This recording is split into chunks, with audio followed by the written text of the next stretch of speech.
সাবরি ভাই চলেন আমার বাড়িতে চলেন। আমার বাড়িতে একটা বিশাল বড় সাপ আছে, মুরগির ডিমগুলো খেয়ে ছেঁড়াবেড়া করে ফেলায়। কিন্তু এর আগে অনেকগুলো সাপ ধরে গেছি, কেউ তো ধরতে পারলো না। আপনাকে তো ধরে যাচ্ছি, আপনার শরীর দেখে তো মনে হচ্ছে না আপনি ধরতে পারবেন।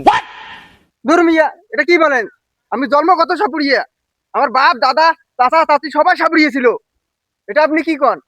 আমাকে কি দেখে হেমন্ত তেমন সাপুড়ি মনে হয়? আমি নাড্ডু সাপুড়িয়া। সাপ তো ধরা দূরের কথা, সাপকে আমি ধইরা মুখের উপর হাত ঢুকিয়ে দাঁত তুলে নিয়ে আসি। চলেন, মাঠে আপনার পরিচয়টা পাওয়া যাবে, চলেন। হ্যাঁ চলেন, মাথা টাইনে ধরে আনবো, চলো। চলো। क्या बात है सर।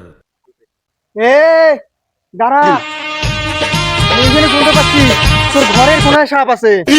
দূর মিয়া, এটা তো আমার বাড়ি না, এটা তো আলিকদার বাড়ি, গরুর খোপড়া।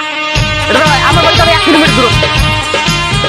ও, আমি তো 1 কিলোমিটার দূর থেকে সাপের গন্ধ পাই, চলো। চলেন সাবরি ভাই, চলেন চলেন। এই যে এই খোপড়াটা আছে, অনেকগুলো ডিম ছিল আমার, সাপে সব খেয়ে ফেলাইছে। তুমি সাপকে ধরো, যত টাকা লাগবে আমি দিব। এখানে অনেক সাপ আছে। এখানে সাপ শুধু না, সাপের সঙ্গে সঙ্গে নাগিনও থাকে। নাগিনের পুরো বংশ এখানে থাকে, আমি গন্ধ পাইতেছি এখানে আছে। কি করছেন ধরেন। হ্যাঁ, ওর জন্য তো আমি 1 কিলোমিটার দূর থেকে সাপের গন্ধ পাই, 1 কিলোমিটার দূর থেকে। তুমি খালি দেখো, হাত ঢুকিয়ে দিয়ে সাপের কাল্লা ধরে টানি ছিঁড়ে আনবো, দেখো।